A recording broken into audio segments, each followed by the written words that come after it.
Pag-uwi ni Celestine galing work, hindi muna siya dumiretso sa kondo niya. Dumaan muna siya sa pharmacy para bumili ng pregnancy test. Habang hawak niya ang maliit na kahon, ramdam niya ang kaba sa dibdib niya. Paano kung... Pagpasok sa bahay, diretso siya sa banyo. Hinanap niya ang tuwalya upang maayos niyang mailatag ang test kit. Binuksan niya ang kahon at inilabas ang stick kasama ang instruction manual. Binasa niya ito ng mabuti. Step 1. I-dip ang test stick sa ihi mo for 5 seconds. Nagsuot siya ng gloves kahit alam niyang over-prepared na ito at dahan-dahang nilagay ang stick sa cup ng ihi. Counting every second, ang puso niya ay parang tumatalon sa dibdib niya. 1, 1, 2, 3, 4, 5. Pagkatapos, nilagay niya ang stick sa flat surface at tiniyak na stable ito. Sunod, sinunod niya ang instruction. Wait for 3 minutes. 3 minuto na parang 3 oras ang tagal. Ang bawat segundo ay napaka-intense. Ramdam niya ang kaba sa dibdib niya. At nang lumitaw ang resulta, ramdam niya ang buong katawan niya na nag-shock.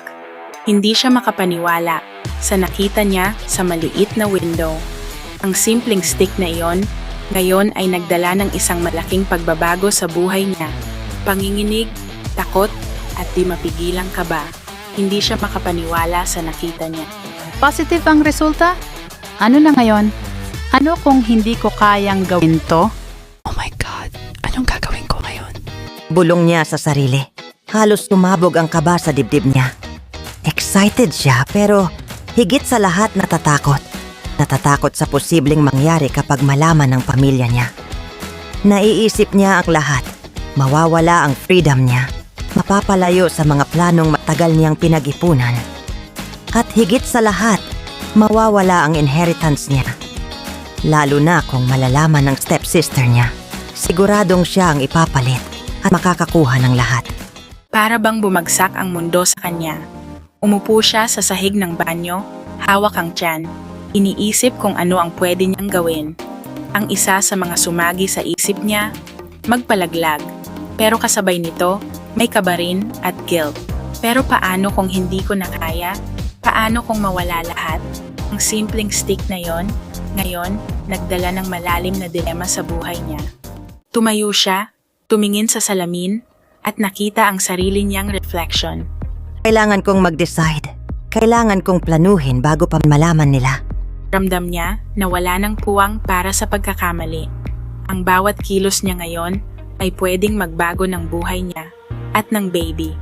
Ngayon, dala ng maliit na test stick, nagsimula ang isa sa pinakamalalalim na laban niya, ang pagitan ng fear, responsibility, at survival. Lumipas ang ilang minuto, pero para sa kanya, parang oras ang lumipas. Nakaupo siya sa sahig ng banyo, nakatingin sa maliit na test stick, iniisip kung ano ang gagawin. Kailangan kong maging maingat. Hindi pwedeng malaman nila agad. Ramdam niya ang bigat sa dibdib, hindi lang dahil sa takot sa pamilya, kundi pati na rin sa stepsister niya na matagal nang gustong agawin ang lahat. Okay, first, kailangan kong itago to. Hindi pwedeng makita ng stepsister ko. Kung makita niya, tapos na lahat. Tinago niya ang stick sa isang maliit na kahon at inilagay sa pinakaligtas niyang lugar sa kondo, ang kanyang locked drawer. Sunod, iniisip niya ang mga posibleng hakbang. Magpapalaglag ba ako? Or magpapalaki na lang? Kung magpapalaglag, mabilis at discreet dapat, pero delikado rin. Kung magpapalaki, kailangan ko ng plan para sa financial at emotional support. Siyempre, paano kung malaman ng pamilya ko?